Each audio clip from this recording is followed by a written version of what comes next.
అంగన్వాడీ టీచర్లకు అందజేసే స్మార్ట్ ఫోన్ల టెండర్లలో రాష్ట్ర సర్కార్ 30 కోట్ల కుంభకోణానికి తెరలేపిందని బీఆర్ఎస్ అధికార ప్రతినిధి మన్నే కృషాంక్ సంచలన ఆరోపణలు చేశారు. తన శాఖలో ఇంతటి అవినీతి జరుగుతుండగా మంత్రి సీతక్క మౌనం వహించడంలో ఆంతర్యమేమిటని ప్రశ్నించారు.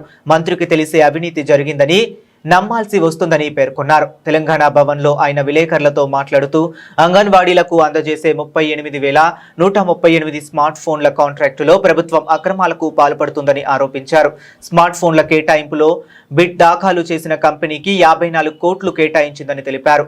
ఈ అక్రమ సొమ్ము ఎవరి జేబుల్లోకి వెళ్లిందో సంబంధిత శాఖ మంత్రి సీతక్క చెప్పాలని డిమాండ్ చేశారు. 2025లో ఈ tender women development and child welfare department అంటే గౌరవ మంత్రి సీతక్క గారి డిపార్ట్మెంట్లో 38,130 స్మార్ట్ ఫోన్స్ కోసం వాళ్ళు టెండర్ వేసారు. వాస్తవానికి ఏంటంటే వీళ్ళ ప్రభుత్వం వచ్చినప్పటి నుంచి 3 సార్లు టెండర్ రద్దయింది. ప్రతిసారి మీడియాలో అవకతవకలు వస్తున్నాయి, బయటికి వస్తున్నాయి, రద్దు చేస్తున్నారు. కానీ ఎట్టకేలకు మళ్ళా ఒకసారి 2025 నవంబర్లో అంటే కరెక్ట్గా 4 నెలల క్రితం ఈ టెండర్ పిలవడం జరిగింది. ఈ టెండర్ వేసినప్పుడు ఇలా చాలా స్పష్టంగా ఇగోండి స్మార్ట్ మొబైల్ డివైజెస్ 38,130 దాని యొక్క స్పెసిఫికేషన్స్ కూడా మెన్షన్ చేయడం జరిగింది.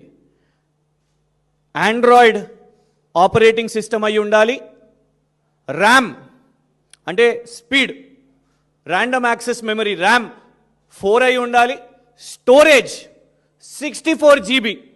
ఇప్పటికే ఇతర రాష్ట్రాల్లో కర్ణాటకలో చాలా రాష్ట్రాల్లో కూడా ఏంటంటే ఈ 64 GB సరిపోతలేదు, వీళ్ళంతా కూడా పని కోసం ఉపయోగించాలి కాబట్టి డేటా సరిపోతలేదని కర్ణాటకలో వీళ్ళ కాంగ్రెస్ ప్రభుత్వం ఉన్న దగ్గరనే 64,000 అంగన్వాడీ వర్కర్స్ వాళ్ళు మేము రిటర్న్ ఇచ్చేస్తాము అని కూడా అన్నారు.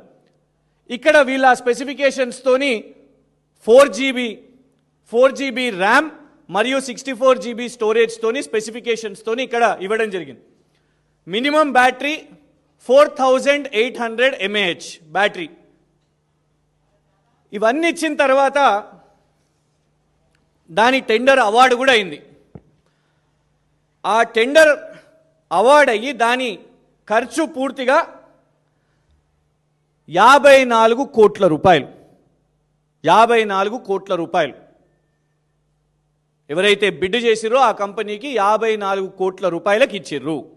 ఆ తర్వాత మేము మొన్న సోషల్ మీడియా ద్వారా ప్రశ్నించగానే ఇక వాళ్ళు ఏమనంటారంటే